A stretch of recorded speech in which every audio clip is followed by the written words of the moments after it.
Assalamualaikum warahmatullahi wabarakatuh. Muslimin muslimat, para tamu yang dikasihi dan rahmati Allah sekalian. Alhamdulillah wassalatu wassalamu ala Rasulillah. Innal hamdalillahi nahmaduhu wa nasta'inuhu wa nastahdihi wa nastaghfiruh wa natubu ilaihi wa natawakkalu alaihi wa na'udzu billahi min syururi anfusina wa sayyiati a'malina. May yahdihillahu fala mudilla lahu wa may yudlil fala hadiya lahu. Allahumma salli wa sallim wa barik ala Muhammad wa ala ali Muhammad kama sallaita wa sallamta wa barakta ala Ibrahim wa ala ali Ibrahim fil alamin innaka Hamidum Majid. Amma ba'd. Alhamdulillah, pada malam ni kita menyambung lagi perbincangan kita dalam kuliah tafsir menerusi tafsir Al-Munir yang ada di tangan saya pada waktu ni. Pada malam ni saya cadang nak ajak tuan-tuan untuk meneroka satu surah yang sangat istimewa, namanya surah Al-Buruj. Mungkin sebahagian besar menghafaz surah yang sangat penting untuk setiap kita memahami, menghayati, mengamalkan apa yang terdapat di sebaliknya. Jadi sebagai permulaan, mari kita cari keberkatan membaca beberapa potong daripada surah yang penting ini. Bismillahirrahmanirrahim.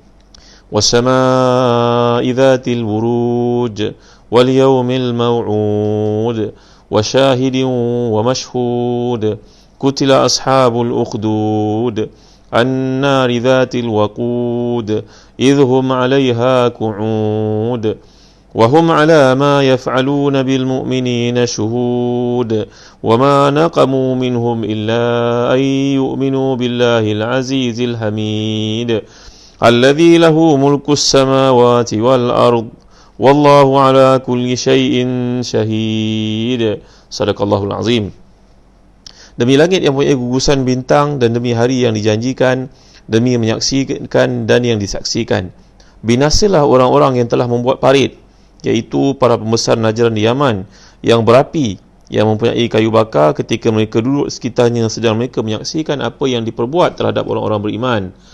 Dan mereka menyaksikan orang-orang beriman itu hanyalah kerana orang-orang beriman itu beriman kepada Allah yang Maha Perkasa lagi Maha Terpuji, yang memiliki kerajaan langit dan bumi, dan Allah maha menyaksikan segala sesuatu.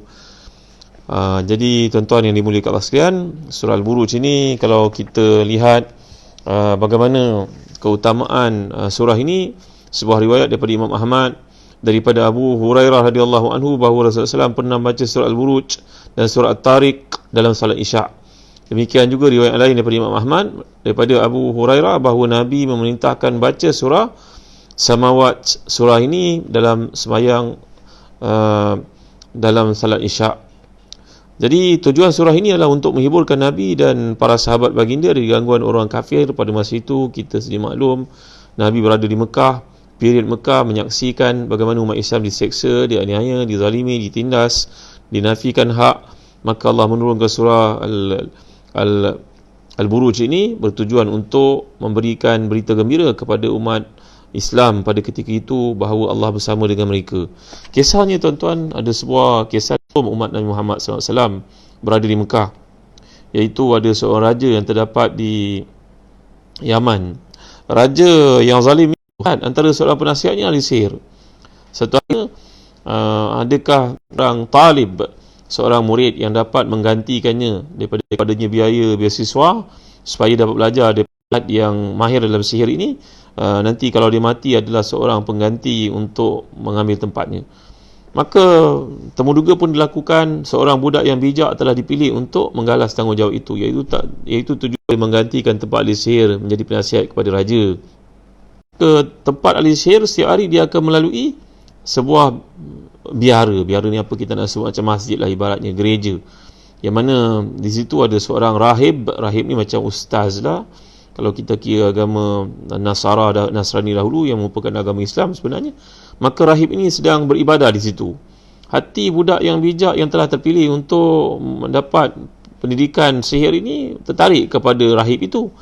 Lalu setiap hari bila dia nak pergi jumpa dengan ahli sihir, dia singgah di rahib itu, mendengar rahib itu berkata-kata. Akhirnya dia pun tertarik dan dia belajar mahir dalam agama Nabi Isa AS, agama Islam lah tu.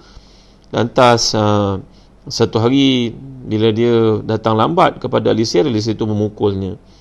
Besok bila dia jumpa dengan guru dia yang merupakan Muslim, ustaz agama Nabi Isa itu, dia berkata, "Tuan Guru, tolonglah, saya ada masalah, saya akan datang lambat di tempat ini, saya nanti saya dipukul." Maka ustaz itu menasihatkannya supaya berkata kepada ahli sihir ada urusan kerja di rumah, ibu ayahnya menggalaskan tanggungjawab banyak, jadi terpaksa keluar rumah lambat. Tapi bila saya pergi tempat ahli sihir lambat, nanti saya balik rumah pula lambat, saya akan dipukul pula, disebat pula di rumah oleh ayah saya. Maka rahib ini, ustaz ini pesan kepadanya, kalau gitu kau katalah kepada ayah ibu kau bahawa ahli sihir itu memberi kepada saya pendidikan ekstra, kelas tambahan, lambat balik pula nanti. Jadi bila datang lambat balik ahli sihir, katakan ibu ayahmu bagi kerja banyak, kamu lambat keluar rumah, bila kamu pulang rumah lambat pula, akan datang ke kelas aku ini, kamu pun lambat di tempat ahli sihir, katakan kepada ibumu bahawa ahli sihir bersungguh-sungguh mengajar banyak, lebih daripada kadar yang diperlukan, jadi terlambat pulang ke rumah. Maka perkara itu pun berlaku beberapa ketika. Akhirnya tuan-tuan, pada satu hari budak ini melihat ada keributan berlaku di kalangan penduduk setempat, iaitulah ada seekor binatang buas, mungkin singa ke, mungkin binatang yang bahaya ke, yang berada di situ, mungkin ular ke, menghalang orang untuk lalu kat situ, anaconda ke, ular sawa besar ke, maka orang semua takut lalu situ. Budak yang telah belajar ilmu kitab daripada ustaz itu, daripada rahib itu, kini melihat peluang untuk membuktikan siapa yang betul, ahli sihir itu ke ataupun ustaz itu. Maka dia berkata pada dirinya, ya Allah, kalau benarlah agama yang dibawa oleh Nabi Isa ini dan aku telah belajar daripada ustaz itu, bunuhlah binatang ini dengan balingan batu tersebut. Maka dia pun baling batu kepada singa tersebut ataupun ular besar itu, binatang besar, monster itu. Matilah binatang tersebut kerana dia telah menggunakan nama Allah. Maka semua orang kagum dengan budak itu. Mereka menyangkanya sudah pun mahir dalam ilmu sihir yang dipelajari pada ahli sihir tersebut. Mereka tak tahu dia belajar daripada rahib itu. Akhirnya ramailah orang datang berjumpa dengan dia, minta untuk disembuhkan, minta dirawat. Ada yang sakit kusta, ada yang buta, ada yang kena penyakit-penyakit kulit, ada yang macam-macam penyakit lah datang jumpa dengan budak ini. Dan budak ni yang merupakan hamba Allah yang saleh, dia telah menjadi seorang yang alim, beramal dengan ilmunya, ikhlas untuk agama Allah. Maka dia telah merawat mereka sampai sembuh kesemuanya sekali. Sehinggalah satu hari datang menteri kanan kepada raja yang mengaku dirinya sebagai Tuhan itu. Dia ni buta. Dia kata pada budak tersebut, wahai orang muda, kamu telah pun belajar ilmu dan tinggi ilmu, aku dengar cerita kamu bunuh binatang itu, kamu rawat ramai orang sampai sembuh. Tolonglah rawat mata aku ni supaya pulih, aku dapat melihat semula. Budak ini berkata kepadanya, aku boleh rawat dengan syarat engkau beriman kepada Allah. Ada Tuhan selain daripada raja kita? Ya, Allah SWT. Maka wazir kanan ini, menteri kanan itu pun beriman kepada Allah. Dan dengan doa daripada budak ini, karamahnya, kalau selain daripada Nabi kita namakan karamah, tuan-tuan ni, dia ada karamah. Maka sembuhlah menteri kanan itu. Dia pun hadir dalam majlis raja. Bila dia hadir dalam majlis raja, raja pun terkejut melihat dia sekian lama buta, tiba-tiba dia celik. Dia berkata kepadanya, siapa yang menyembuhkan kau ni? Maka wazir itu menjawab, Allah. Ada Tuhan selain aku? Agaknya begitulah gelagat raja, begitu marah. Siapa yang mengajar engkau ada Tuhan selain daripada aku? Maka wazir kanan itu dengan beraninya berkata, Allah, Tuhan aku, Tuhan kau, Tuhan budak itu yang merawat aku sampai sembuh. Budak itu, dipanggilnya budak tersebut datang ke istana. Ternyata budak itu bukannya beragama sebagai ahli sihir, tetapi dia beragama Islam. Dia beriman kepada rahib tersebut. Maka raja menjadi marah. Aku suruh kau belajar daripada sihir untuk menjadi seorang sihir, kau menjadi seorang ustaz, kau menjadi seorang rahib, engkau jadi penentang kepada aku. Maka dia telah mengerahkan tenteranya untuk bawa budak muda ini ke sebuah bukit tinggi untuk ditolak daripada atas bukit itu. Tentera ramai ini bawa budak itu naik ke bukit, budak muda ini sampai di bukit. Budak muda dengan izin Allah telah berdoa kepada Tuhannya, kepada Allah untuk membinasakan tentera-tentera ramai itu. Kini tentera pula yang jatuh berguling-guling daripada bukit, mati kesemuanya sekali. Budak muda ini pulang ke istana dan raja pun terkejut. Bagaimana berlaku demikian? Allah menyelamatkan aku. Kini budak ramai arahan diraja untuk dibunuh di tengah laut. Dilemaskan. Dia berdoa lagi kepada Tuhannya, kepada Allah SWT. Terbalik pula. Tentera ramai itu pula yang karam dengan kapalnya sekali. Budak muda ni pun pulang ke istana dan raja menjadi bertambah bimbang, takut pengaruhnya berleluasa. Maka raja pun nak membunuhnya. Budak muda ni berkata, boleh. Sebelum budak muda ni dibunuh, rahib yang mengajar budak muda itu yang telah dibunuh, ustaznya telah dibunuh, iaitu dia gergaji kepalanya. Tuan-tuan dimuliakan Allah sekalian. Itu yang Nabi sabdakan kepada para sahabat ketika mereka minta tolong kepada Rasulullah untuk diselamatkan. Maka Rasulullah telah bersabda, sungguhnya orang sebelum kamu lebih dahsyat siksanya. Mereka dimasukkan lubang, dia gergaji kepalanya. Seperti rahib yang mengajar anak muda ini, digergaji kepalanya hingga terbelah dua badan dia. Kini budak muda itu pun nak dibunuh, tapi tidak boleh dibunuh. Akhirnya budak muda ini berkata kepada raja yang bersungguh-sungguh untuk membunuhnya, kalau tuanku benar-benar nak bunuh saya, kumpulkan semua orang dan bunuh saya di atas bukit. Semua orang, waktu duha, waktu mudah untuk orang berkumpul, macam pasar pagi, semua orang boleh hadir, kuliah duha. Maka datang beramai-ramai mereka untuk melihat. Maka raja pun mengarahkan panah untuk membunuh budak itu, dan budak itu kalah dengan nama Tuhan budak muda ini. Dengan nama Tuhan, Bismi Rabbi Hadzal Gulam. Dengan nama Tuhan anak muda ini, maknanya dengan nama Allah lah tu. Maka raja ini pun mengarahkan panahnya dan kena pada budak itu, matilah dia. Sedangkan sebelum itu berbagai upaya telah dilakukan, tidak berjaya untuk membunuhnya. Kini dengan nama Allah barulah dia berjaya dibunuh. Melihat keadaan itu, sekalian rakyat yang hadir beriman kepada Allah SWT. Maka apa yang dibimbangkan oleh raja dan juga penyokong-penyokongnya kini benar-benar berlaku. Maka raja telah pun mengarahkan tenteranya untuk menggali parit sebesar mungkin, sedalam mungkin, sebanyak mungkin.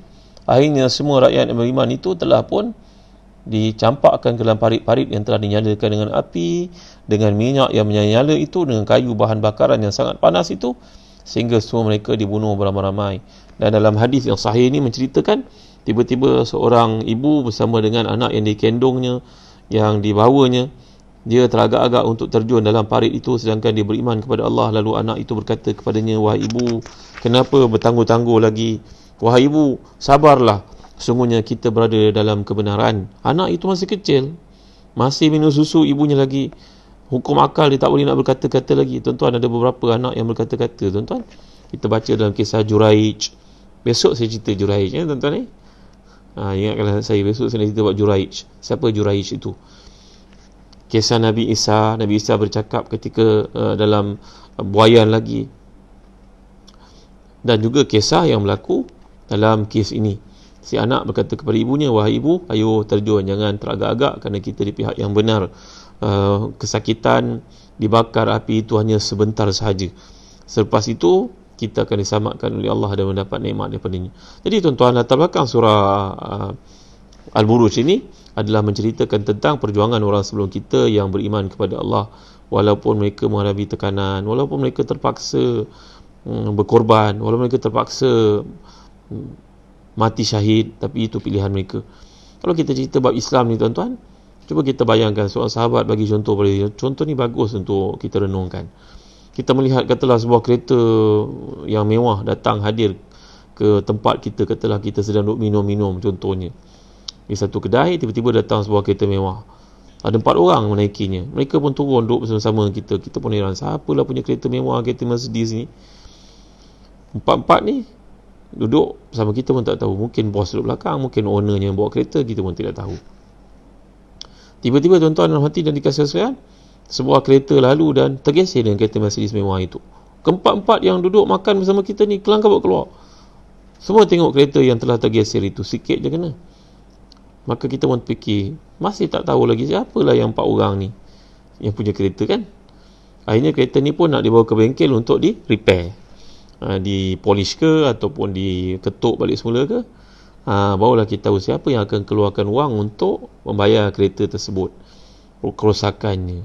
Maka demikian juga Islam. Islam ni ibarat kita mewah. Kalau kita nak bagi contoh tadi, semua orang klaim Islam ni, dia orang Islam, dia sanggup mempertahankan Islam. Itu hanya kata-kata di lisan tuan-tuan.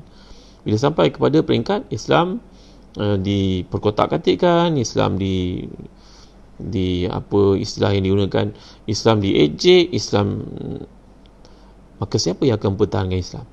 Sebagaimana kalau kita bagi contoh mudah tadi, kereta mewah, dia akan keluarkan wang untuk membetulkan kereta yang rosak itu. Itulah yang sayang kepada juga dalam kes Islam. Siapakah yang mempertahankan Islam? Bercakap boleh, tapi bila sampai ke peringkat untuk mempertahankan dengan sebenar-benarnya, kita akan lihat orang yang genuine keimanannya sahaja yang akan tampil.